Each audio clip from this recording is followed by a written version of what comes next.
अस्सलाम वालेकुम एवरीवन, मेरा नाम है सैफुल्ला और आप देख रहे हैं सैफू की कहानियाँ। अच्छा तो व्यूअर्स, आज की जो हमारी वीडियो है वो है एनालिस मिशेल केस के ऊपर। और ये वीडियो शुरू करने से पहले मेरी आप सब लोगों से माजरत है कि इस वक्त कमरे में लाइटिंग काफ़ी कम है, तो उसकी वजह लोड शेडिंग है जो कि हमारी एरिया में अक्सर इस टाइम पे होती है। वो कभी 1 घंटा 2 घंटा 3 घंटा भी हो जाती है। अच्छा तो ये जो हमारी वीडियो है, जैसे कि मैं बता चुका हूँ, ये एनालिस मिशेल के ऊपर है। और एनालिस मिशेल का जो केस है वो एक्सोर्सिज्म की दुनिया में काफ़ी मशहूर माना जाता है। और इनके ऊपर एक वीडियो भी बनाई गई है इनके केस के ऊपर, जिससे कि एक्सोर्सिज्म ऑफ एमिली रोज के नाम से जाना जाता है। और ये काफ़ी हिट मूवी भी गई थी हॉरर मूवीज़ के अंदर। ये केस इस वजह से मशहूर है क्योंकि इसमें एनालिस मिशेल के ऊपर 67 टाइम्स जो था वो एक्सोर्सिज्म का अमल किया गया था। और जो वहाँ के फादर थे उन्होंने काफ़ी ज़्यादा कोशिश की थी उनको बचाने की, मगर वो नहीं बचा सके। और 23 साल की उम्र में जो था वो एनालिस मिशेल इंतकाल कर गई थी एक एक्सोर्सिज्म के केस के बाद, एक्सोर्सिज्म के अमल के बाद। एक्सोर्सिज्म का अमल उन लोगों को मैं बता दूं जिन्हें नहीं पता, बेसिकली एक्सोर्सिज्म का अमल वो अमल होता है जिसमें किसी भी इंसान के अंदर से जिन या भूत वगैरह निकाले जाते हैं। जैसे कि हमारे यहाँ तौर पर आम हज़रात करते हैं या पीर साहब करते हैं, वो लोग किसी के अंदर जिन वगैरह निकालने होते हैं उस अमल को हम एक्सोर्सिज्म का अमल करते हैं।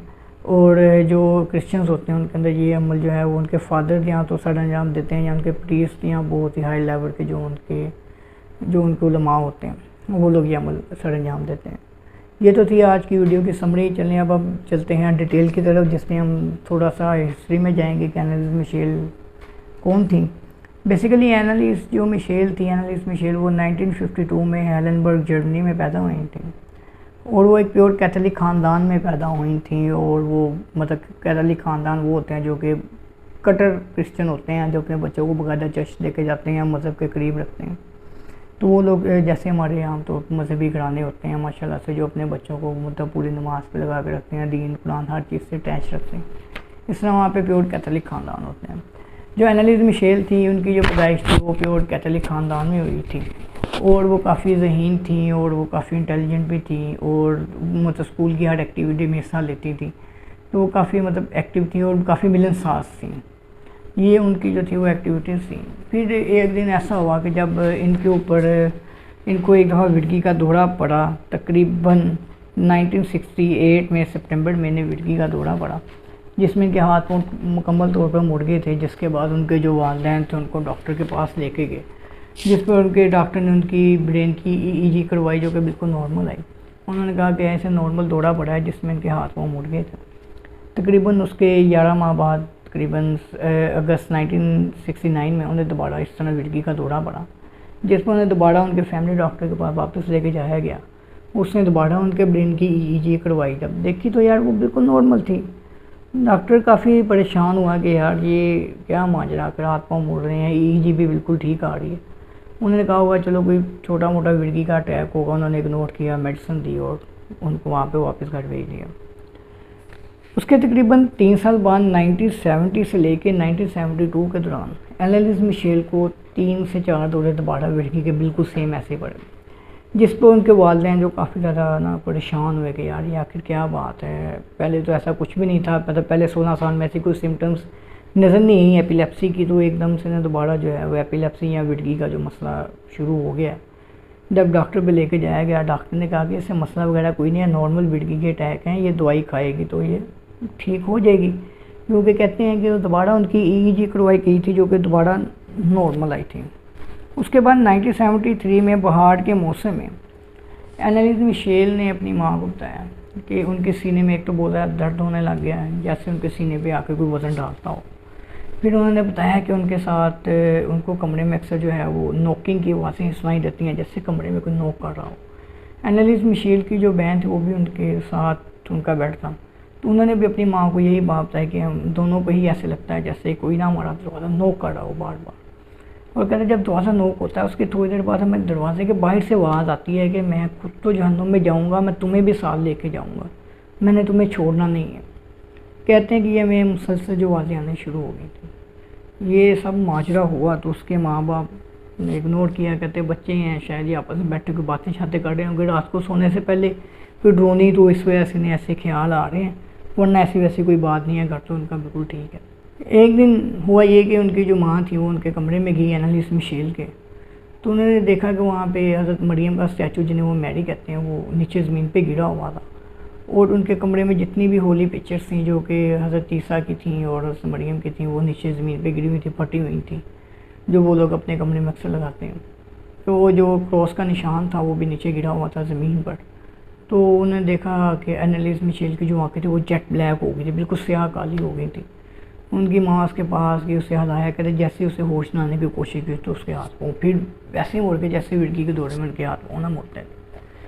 वो बड़ी परेशान है कि आखिर ये क्या माजरा है। फिर सितंबर 1973 में जब उन्हें दोबारा आखिरी दफ़ा जब डॉक्टर पे लेके जाया गया इस पूरे मामले में, तो उन्होंने डॉक्टर को बताया कि यार मुझे ना एक शैतान नज़र आता है जो आता है और मुझसे बातें करता है।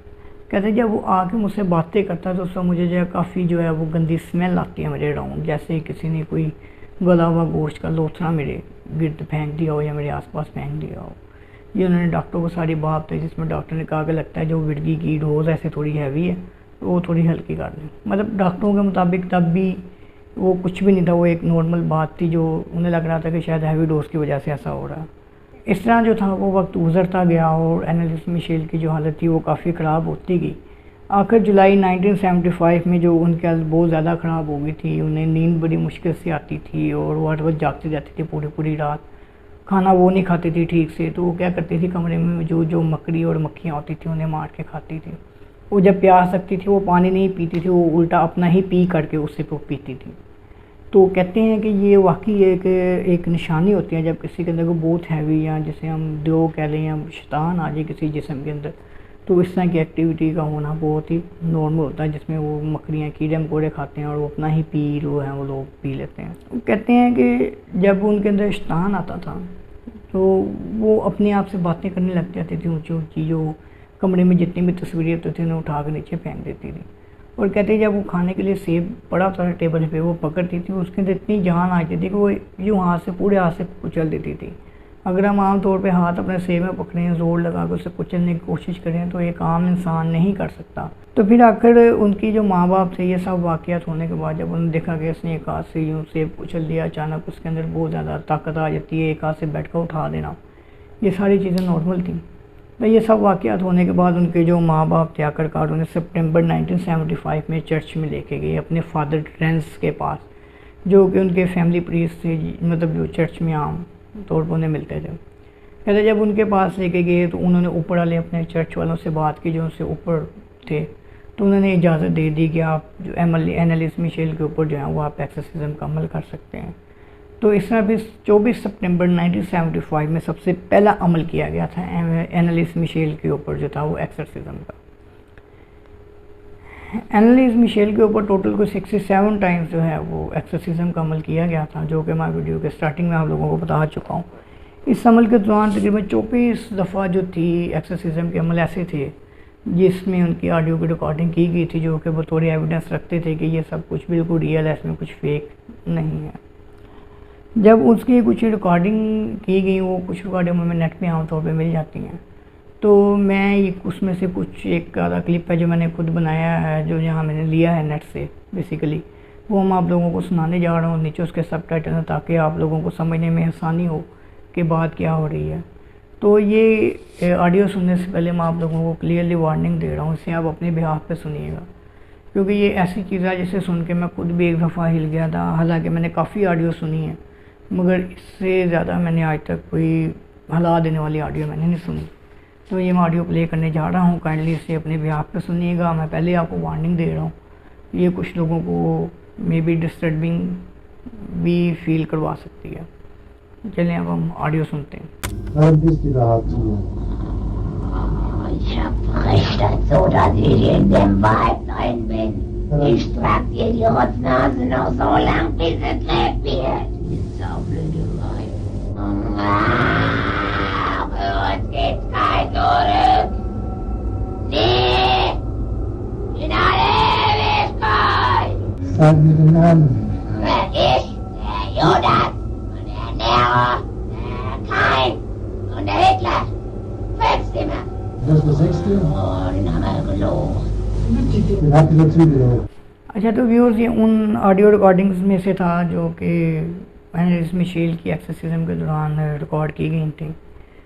अच्छा, जब इनके अंदर एक्सोसिज्म का अमल किया जाता था तो वो अक्सर एक ऐसे शैतान का नाम लेती थी जो उनके अंदर मौजूद था, उसका वो नाम लेती थी फ्लिशमैन के नाम से, और वो उसकी जो सारी की सारी मालूमात थी वो बिल्कुल ठीक बताती थी। क्योंकि जो फ्लिशमैन थे जो 1500 की दहाई में, एनालिस्ट मिशेल 1975 और कहाँ 1500 में ये एक प्रीस्ट थे जो कि एक चर्च में काम करते थे एज अ फादर, और वो काफ़ी बैड प्रीस्ट थे, मतलब बुरे प्रीस्ट थे, और वो शैतानी अमल करते थे, मतलब काला जादू वगैरह इस तरह की चीज़ें करते थे। तो जिसकी वजह से उन्हें फिर चर्च से निकाल दिया गया और जो गाँव वालों ने मिल के उनको जो ज़िंदा जला दिया था। तो एनालिस्ट मिशेल ने उनकी जो वो सारी की सारी जो हिस्ट्री थी बिल्कुल ठीक बताई थी, जिसे सुन के जो उनके फादर थे जो उनके ऊपर एक्सोसिज्म का अमल कर रहे थे वो काफ़ी परेशान हुए कि यार ये 1500 की बात इसे कैसे पता, वो बिल्कुल एक्यूरेट पता थी उन्हें। जिस पे जो था उन्हें पता चल गया कि इस टाइम जो उनके अंदर एक शैतान है वो एक फ्लिशमैन के नाम से भी है। तो फिर आखिर मई 1976 में जो एनालिस्ट मिशेल की थी उनकी हालत बहुत ज़्यादा ख़राब हो गई। वो हर वक्त जो अपना सर थी वो दीवार पे मारती रहती थी, और जब भी उनके पास कोई जाता था वो उसे काटने के लिए भागती थी कि उसे वो काट दें, उसे नुकसान पहुँचाएँ किसी भी तरह से। तो इन सब चीज़ों को मद्देनज़र रखते हुए ना उनको बांध दिया गया था उनके बेड के साथ ही, ताकि वो किसी को भी किसी भी किस्म का नुकसान ना पहुँचाएँ। उसके बाद उनकी जो हालत थी, क्योंकि दिन ब दिन बिगड़ते जा रही थी, उन्होंने खाना पीना बिल्कुल छोड़ दिया था। जब उनके माँ बाप उन्हें ज़ोर ज़बरदस्ती खिलाने पिलाने की कोशिश करते थे तो वो क्लियरली कह देती थी कि मुझे इजाज़त नहीं है खाना खाने की, ना किसी से बात करने की। जो मेरे अंदर है ना वो मुझे खाना खाने देते हैं, ना वो मुझे किसी के साथ कोई बात करने देते हैं। फिर जून 1976 में उनकी जो हालत थी वो बहुत ही ज़्यादा वो ख़राब हो गई।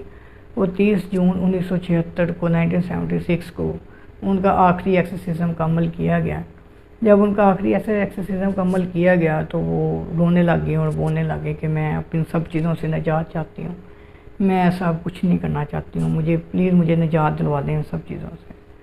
तो ये सब जब उससे next day very next day जब उनकी वालदा उनके कमरे में गई तो उन्हें देखा कि जो एनालिस्ट मिशेल थी वो अपने बेड पर मुर्दा हालत में थी और वो इंतकाल पा गई थी तब तक।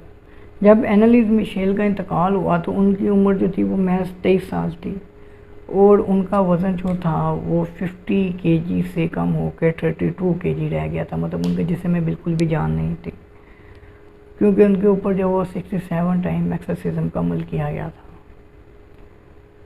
जो कि एक बहुत ही बिग अमाउंट होती है, बहुत ही बिग टर्म्स होते हैं, बहुत दफ़ा होता है 67 टाइम।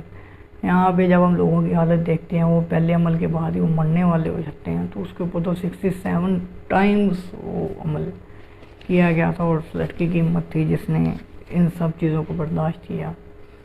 तो आई होप कि आपको मेरी ये वीडियो पसंद आई होगी। अगर आपको ये मेरी वीडियो पसंद आई है तो काइंडली मेरे चैनल को लाइक शेयर और सब्सक्राइब ज़रूर करें, ताकि मैं आगे इस तरह की मज़ीद कुछ इंटरेस्टिंग केसेस को लेके आ सकूं, ताकि आप लोग मुझे हौसला देंगे तो मैं आगे इंशाल्लाह मज़ीद काम करूँगा। तो अगर आपको मेरी वीडियो पसंद आई है तो काइंडली लाजमन लाइक शेयर सब्सक्राइब कीजिएगा। और नीचे आपको जो है वो मेरा लिंक आ रहा होगा जीमेल का, जहाँ पे अगर आपके साथ किसी भी किस्म का कोई भी डरावना वाक़या पेश आया हो या कोई भी हॉरर स्टोरी आपके किसी दोस्त रिश्तेदार की हो, आप शेयर करना चाहते हो तो काइंडली शेयर लाजमन कीजिएगा। मैं वेट करूँगा आप लोगों की स्टोरीज़ का, तो मैं फिर से इंशाल्लाह अपने इस चैनल पर से शेयर करूँगा दूसरे लोगों के साथ। तो मुझे इंस्टाग्राम पे भी लाजमन फॉलो कीजिएगा, ऊपर आपको मेरा वो जो है वो ईमेल जो मेरा आईडी है वो आपको शो हो रहा होगा। मुझे अब इजाज़त दीजिएगा, इंशाल्लाह नेक्स्ट टाइम मिलते हैं एक नई वीडियो के साथ। तब तक के लिए मुझे इजाज़त दीजिएगा। अल्लाह हाफ़िज़।